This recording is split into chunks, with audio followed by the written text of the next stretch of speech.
enregistrée et je pourrais l'avoir à la fin en fait de la séance. Quand je fais fermer la réunion, ça me fait une vidéo que je vous mets là quand je mets des vidéos YouTube sur YouTube. Et comme ça, là, ça, je pourrais le mettre, ce qui peut permettre à Théo et Lou, a priori, qui pour l'instant n'ont pas réussi à nous rejoindre, de, euh, de pouvoir 21 participants. Donc c'est ça, c'est qu'il doit manquer que Théo et Lou. Donc comme ça, ils pourront entendre toute la séance là. Donc l'idée, c'est qu'on reprenne un peu le guide méthodologique ensemble, qu'on se le remette un petit peu en tête rapidement et qu'on avance sur la suite, puisqu'on va pas beaucoup se revoir d'ici que vous partiez en stage. Comme le stage de juin, ça va être le stage un peu le plus long, le plus important pour votre rapport de stage en particulier.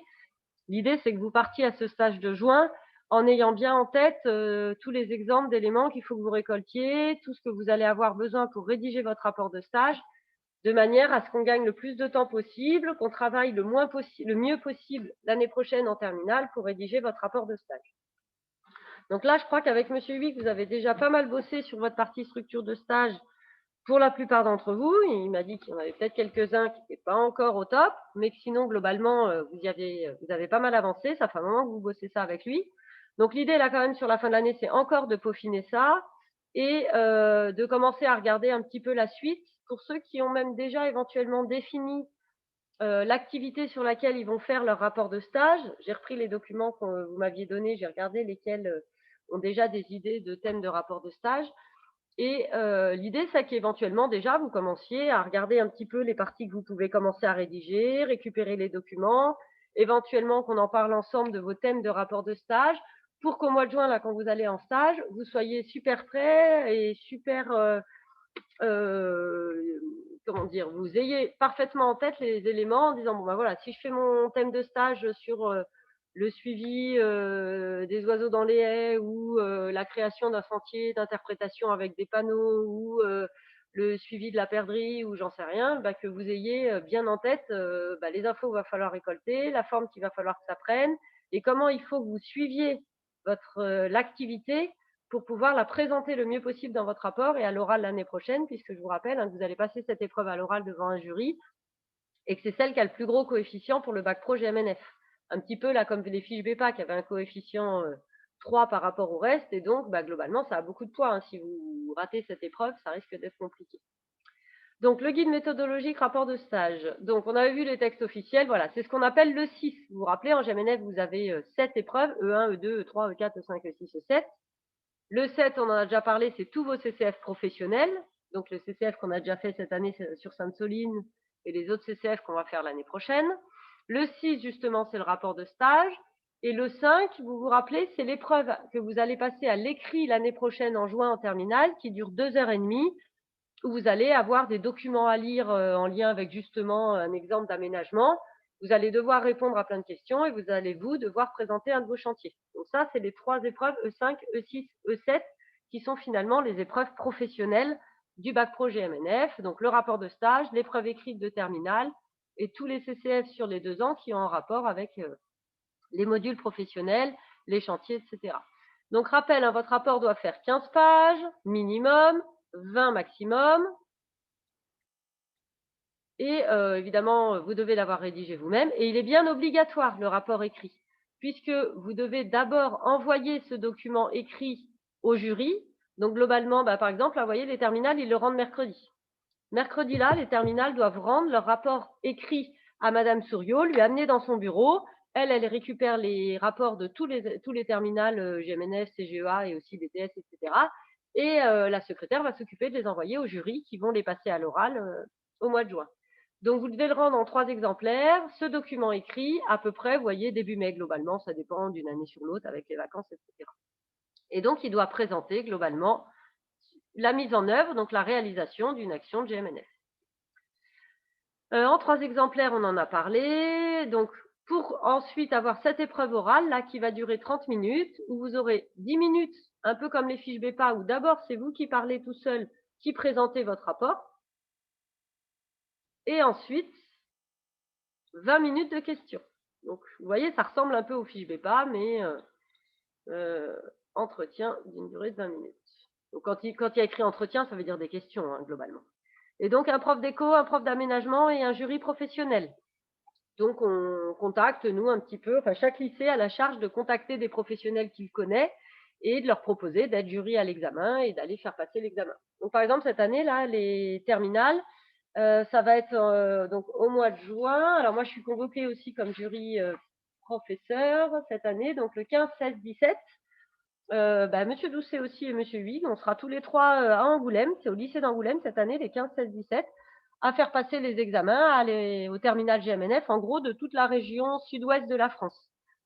Donc nous, on passera des élèves d'autres lycées et les terminales GMNF de Mel seront à Angoulême aussi convoqués sur un de ces jours-là. Alors, je ne sais pas s'ils ont déjà reçu leur convocation, je ne suis pas sûre, ils vont sûrement pas tarder à recevoir leur convocation qui va leur dire quel jour sur les 3 ils sont convoqués, ils devront venir à Angoulême et ils passeront devant un jury où évidemment il n'y a ni Monsieur Doucet, ni moi, ni Monsieur Huyghe, puisque nous on les connaît et qu'on ne doit pas passer des élèves qu'on connaît.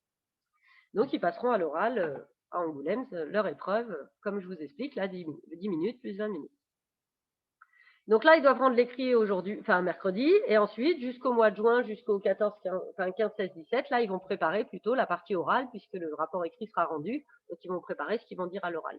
Et donc voilà la grille sur laquelle ils seront évalués, justement. Donc il y a une partie sur l'écrit, parce qu'en fait, vous n'avez pas une note d'écrit et une note d'oral, vous avez une note générale de l'ensemble. Donc quand les personnes lisent votre rapport écrit, quand là, je vais en recevoir, moi, d'ici 2-3 semaines, je vais recevoir les rapports écrits des élèves que je passe au mois de juin, je vais commencer par lire leur écrit, puis vous voyez, sur les différents critères, je vais mettre des moins, moins, moins, plus, plus, moins, etc., en fonction de la qualité que je trouve à l'écrit de la présentation des éléments. Donc, dans les éléments clés, il y a les enjeux. On en avait un peu parlé, on n'arrête pas d'en parler, enjeux, objectifs, etc. Vous voyez que c'est sur 4 points sur 20, donc c'est beaucoup.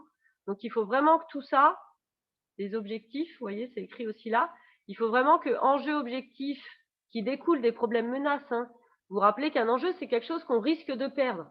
Donc ça veut dire que si vous ne risquez pas de perdre l'enjeu, s'il n'y a pas une menace, ce n'est pas un enjeu. Un enjeu, c'est un enjeu que parce qu'on risque de le perdre. Donc ça veut dire que là, il y a écrit enjeu objectif, il n'y a pas écrit problème menace, mais forcément dans cette partie-là, il faut présenter les problèmes menaces. Qu'est-ce qui fait que ce que vous appelez, vous, l'enjeu dans votre activité, elle est menacée? Il y a un risque, il y a quelque chose qui fait qu'on peut la perdre, cet enjeu. Et du coup, c'est pour ça qu'on fait une activité d'aménagement pour essayer de la sauvegarder, par exemple. Okay, par exemple, hein, notre plantation de haies, l'enjeu, on en a parlé, les enjeux, par exemple, qu'est-ce qu'on risque de perdre? S'il n'y a plus jamais de haies dans ces grands milieux de grandes plaines, on perd la biodiversité des grandes plaines, on perd les insectes pollinisateurs, on perd la qualité de l'eau, la quantité d'eau. Alors, on a des problèmes de vent, hein, on perd moins de vent, en fait. Un joli paysage, etc. Voilà tout ce qu'on perd, tous les risques et menaces qu'il y a sur ces enjeux-là. Et donc, l'objectif, c'est d'améliorer un petit peu tout ça. C'est pour ça qu'on fait notre chantier de plantation de haies. D'accord? Donc ça, tout ça, il faut le voir en parallèle avec le A3, parce que quand on fait un A3, en fait, on fait un espèce de mini rapport de stage sur l'activité qu'on a fait en chantier. Votre rapport de stage, c'est la même chose qu'un A3, mais en beaucoup plus développé, en fait.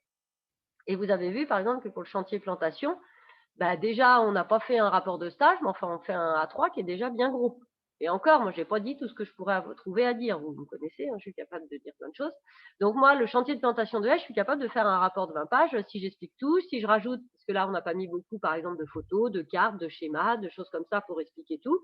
Et vous pouvez largement faire un rapport de 20 pages sur le chantier de plantation de haies.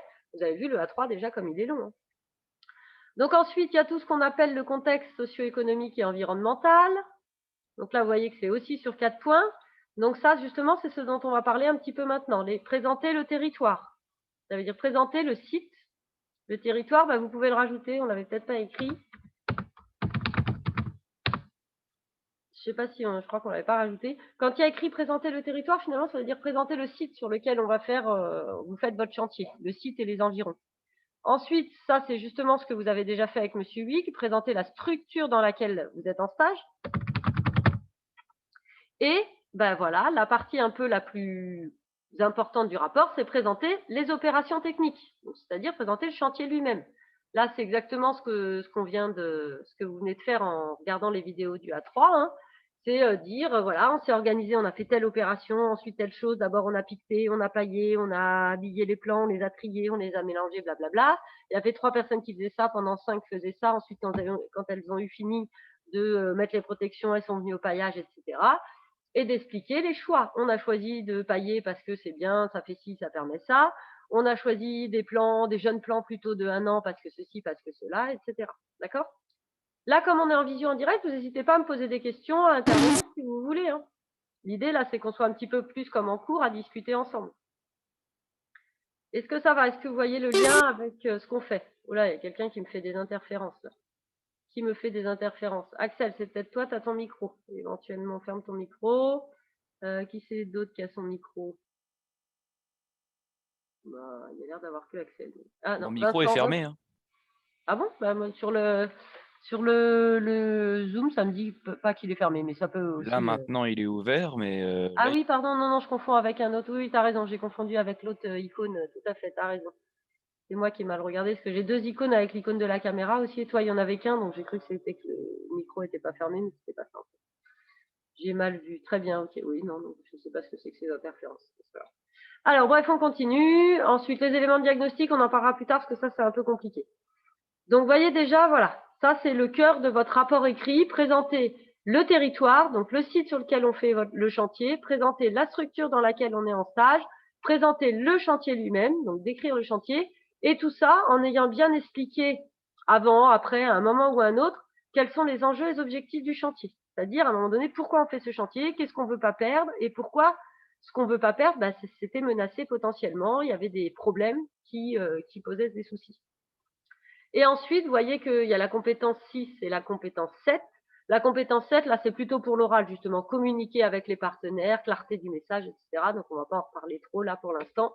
Ça nous intéresse un peu moins. Là, je suis vraiment sur le contenu de votre rapport de stage et en particulier, voilà, la compétence C6.2 de présenter tout le contexte. Alors, si on continue un peu, donc la page suivante, c'était le contenu. Donc, on l'a dit, 15-20 pages, on a dit comment ça se présentait, la page de garde. Ça, c'est pas pressé. Le sommaire, vous avez commencé à le travailler un peu avec Madame Thomavion, donc ça, c'est bien. Ça va vous permettre déjà d'avoir la trame de votre rapport en voyant les petits 1, les grands 1, petits 2, etc., en ayant bien toutes les parties dans l'ordre et tout ça relié à votre sommaire qui se fait automatiquement, ce qui est pratique pour être sûr d'avoir quelque chose à la fin qui correspond bien. Bon, on verra qu'il y aura une petite intro, une petite conclue, mais ça, c'est pas pressé, c'est plutôt à rédiger à la fin, parce que on rédige d'abord le cœur de son rapport, et une fois qu'on sait ce qu'on dit dans le rapport, ben, on fait une petite intro pour l'introduire. Mais on fait pas l'intro avant le reste, parce que c'est pas logique. Si on n'a pas d'abord écrit ce qu'on veut dire au lecteur, on fait pas d'abord, on peut pas l'introduire, ce qu'on va lui dire. Donc voilà, le fond.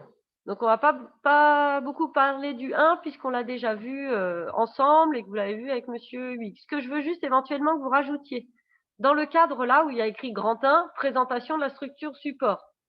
Donc présentation de la structure, on pourrait mettre structure support de la structure de stage. En fait. Vous rajoutez, vous voyez, moi je l'ai mis en rouge, n'hésitez pas en rouge, en fluo ou quoi. J'ai rajouté ça en fait, c'est une nouvelle version un peu du guide, là où je me suis dit qu'en fait, je vous explique tout ce qu'il faut mettre dans le rapport de stage, mais je vous dis pas où vous pouvez trouver les infos pour vous aider à le rédiger. Et en fait, je me suis dit qu'il manquait ça, en fait, il manquait un peu où des infos, enfin, il manquait de vous dire dans quel cours, dans quelle matière, etc. Vous pouvez trouver les infos pour rédiger ces parties-là, parce que des fois, vous êtes un peu perdu. Donc finalement, tout ce grand 1, présentation de la structure de stage, c'est votre cours d'économie. Il faut que vous utilisiez les chapitres que vous avez vus en cours d'économie sur les structures du milieu de l'environnement. Vous avez dû voir un peu les associations, comment ça marche, peut-être les syndicats, les collectivités, etc. Je sais pas, je connais pas exactement le cours d'économie. Donc l'idée, c'est que vous utilisiez bien ce que vous avez vu en cours d'économie pour vous aider à rédiger cette partie-là. OK? Et puis, bah, tout ce que vous avez fait avec Monsieur Huyghe, là aussi, pour continuer de le préparer. Je crois qu'il a pas mal bossé ça avec vous. Donc, je vous ai mis quelques infos clés, hein, localisation, historique. Ça, c'est vraiment la partie C, vraiment une des parties importantes. C'est comment ça fonctionne. Rappelez-vous que dans le jury, il y a un prof d'économie. Lui, il va vous gratter là-dessus. Il veut que vous ayez bien compris le type de structure dans laquelle vous êtes en stage, comment ça marche. Si vous êtes dans une association, ça ne fonctionne pas pareil que si vous êtes dans une entreprise privée. Ça ne fonctionne pas pareil que si vous êtes dans un syndicat rivière qui dépend d'une collectivité ou si vous êtes dans un service, espace vert, espace environnement d'une mairie. Donc, il faut que ça, vous ayez bien compris, que vous montriez en tout cas dans votre rapport écrit et ensuite à l'oral, que vous avez bien compris comment ça marche. Vous voyez, c'est ça un peu. Qui décide? Qui exécute les décisions? Voilà, dans une association, il y a un conseil d'administration, il y a des adhérents. Dans une commune, il y a des habitants qui élisent un maire. Ce maire, il a un conseil municipal. Ce conseil municipal, ensuite, il y a des salariés, un cantonnier, des agents, un responsable de service éventuellement, etc., qui font les actions qui est demandées par le maire, le conseil municipal. OK? Donc l'idée, c'est que vous ayez bien compris tout ça et les liens entre tout ça. L'organisation, les facteurs de production, c'est ce qu'on appelle aussi les moyens, hein. Ça, c'est la façon un peu technique, professionnelle de le dire. Mince, raté. Hop, c'est pas que je fasse ça. Oh, ça m'énerve. Là, moyens humains et un peu plus loin, vous avez les moyens matériels. Donc, facteurs de production, c'est ça. Vous avez dû le voir avec M. Huyghe. Donc là, c'est de présenter les moyens humains et matériels de votre structure de stage, tout ce qu'ils ont, et de commenter un peu. Rappelez-vous que par rapport au BEPA, le niveau qu'on vous demande maintenant en tant que Bac Pro, GMNF, c'est en plus de décrire, c'est d'être capable d'avoir une capacité à commenter, analyser un petit peu tout ce que vous dites. Donc, par exemple, voilà, votre structure de stage, vous dites qu'il y a tant de salariés qui fonctionnent comme ça, il y a tel matériel. L'idée, c'est que vous commentiez. Comment c'est organisé? L'adéquation du matériel par rapport aux besoins. C'est-à-dire, est-ce que la structure, par rapport au chantier qu'elle fait, elle a le matériel qu'il lui faut, en quantité, en qualité? Est-ce qu'il fonctionne bien? Est-ce que, voilà, est-ce qu'il faudrait qu'ils nous achètent du matériel en plus? Est-ce qu'ils sont mal équipés? Ou au contraire, est-ce qu'ils ont peut-être beaucoup trop d'équipements par rapport à ce qu'ils ont besoin? Parce que ça a été donné par des subventions, des choses comme ça. Donc voilà, l'idée, c'est que vous commentiez, surtout d'un point de vue un peu moyen humain, moyen matériel, parce qu'en tant que bac projet AMNF, c'est un peu le cœur de votre métier, de réaliser des chantiers avec du matériel et des agents. Donc que vous soyez capable d'analyser un peu si, dans votre structure de stage, tout fonctionne comme il faut par rapport aux moyens dont elle dispose pour faire ses activités. OK? Donc voilà, c'est un peu ce qui vous est mis là. Ça, globalement, hein, si vous le faites dans tout votre rapport de stage, c'est ce qui fait la différence entre les rapports de stage qui vont avoir 12-13 et ceux qui peuvent avoir 15-16-17. C'est le fait que certains rapports vont juste décrire un peu ce qu'il y a dans la structure et d'autres, au contraire, vont vraiment analyser, commenter un petit peu ce qu'il y a dans la structure. Que se passe-t-il? Pourquoi j'ai des ding ding ding? Tout va bien? Vous êtes là? Vous entendez? Vous êtes Oui, vivant? Parfait. Merci, je crois que c'était Samuel de répondre. Budget financement, je sais que c'est compliqué, mais il faut vous y pencher un peu. Ça fait partie des parties qu'il faut rédiger. Et les partenaires, donc ça, on l'a vu un peu au moment du début du A3. Hein, alors là, c'est plutôt les grands partenaires de votre structure de stage. Alors, votre structure de stage, elle a peut-être plein de partenaires. L'idée, c'est de ne pas faire 3 pages sur les partenaires. Mais vous pouvez avoir une petite zone où vous mettez un petit peu les logos des différents partenaires ou un schéma. Ça, peut-être qu'on peut le rajouter. Ça peut se présenter sous la forme de logo ou de gros schémas qui récapitulent un peu votre structure avec qui elle est partenaire. Donc voilà, elle a comme partenaire réglementaire telle structure, elle a comme partenaire financier telle structure, elle a comme partenaire technique telle structure, et voilà, avoir tout ça présenté sous la forme d'un gros schéma plutôt qu'une grande page de texte qui serait un peu pas très intéressante. Parce qu'en fait, les partenaires, là, c'est intéressant pour la structure, mais on voudra surtout les partenaires de façon plus développée pour votre activité elle-même. Parce que votre structure, elle a peut-être, j'en sais rien, 150 partenaires en général pour tout ce qu'elle fait dans l'année. Mais par contre, pour votre chantier vous-même, votre activité vous-même, elle va peut-être avoir que 2 ou 3 partenaires. Donc, c'est plus ces partenaires-là qui nous intéresseront, ceux vraiment pour votre activité. Mais présenter tous les partenaires en général, ça peut être intéressant quand même pour voir avec quel type de structure elle bosse, qu'est-ce qu'elle fait avec tous ces partenaires-là, la structure. OK? Alors, dans les éléments un peu importants, si vous avez un fluo avec vous ou quelque chose qui peut faire ressortir, bon, moi, je vous ai déjà mis un petit ballon de rugby là, noir sur fond gris avec écrit conclusion transition. Vous pouvez le faire sortir en fluo en plus. L'idée, c'est de ne pas finir la partie d'une façon brute comme ça et de passer au grand 2 d'un coup d'un seul. L'idée, c'est d'avoir une petite conclusion qui va permettre d'expliquer à votre lecteur comment vous passez au grand 2. C'est-à-dire de dire, voilà, donc mon syndicat de rivière, on l'a vu dans le petit A ou dans le petit C, travaille sur tout le bassin versant de l'Aume Couture. Ces cours d'eau sont des cours d'eau qui ont subi de grosses modifications suite au remembrement au moment du développement agricole dans les années 80. Ce qui fait que lors de mon stage au syndicat Rivière, j'ai travaillé sur un site particulier sur les berges de l'Aume Couture à Saint-Freigne pour réaménager une zone plus favorable à la reproduction de la truite. Grand 2, là vous passez à votre grand 2, donc ça c'est cette petite partie de conclusion. Et grand 2, présentation du site justement sur lequel vous allez faire votre chantier. Donc comme ça permet à votre lecteur de comprendre pourquoi en grand 1, vous devez présenter le syndicat rivière et pourquoi en grand 2, vous lui présentez cette petite zone de rivière à côté de Saint-Freigne. Parce que lui, sinon, il ne sait pas, tiens, on passe d'un grand 1 présentation de ceci à grand 2 présentation de ça, et puis il ne sait pas quel rapport entre les deux. Donc cette petite phrase de conclusion, transition, ce petit paragraphe, il permet d'expliquer au lecteur pourquoi, comment la structure de stage dans laquelle vous avez bossé vous a fait choisir peut-être de travailler sur tel site et pourquoi en grand 2 de votre rapport, vous allez parler de ce site-là. D'accord? Donc, en petit commentaire, je vous ai mis que vous pouvez rajouter en rouge, là, c'est ce que j'ai mis là, moi. C'est ce que j'ai rajouté que vous n'avez pas a priori sur le document. L'idée, c'est de préciser en plus, là, que toute cette partie-là que vous avez à rédiger, le grand 2 qui présente le site d'intervention, c'est exactement comme les parties 1 et 2 du A3. Vous vous rappelez, les parties 1 et 2 du A3, c'est la première page et la deuxième quand on l'ouvre. C'est tout ce qui va présenter justement la zone d'activité sur laquelle on fait le chantier.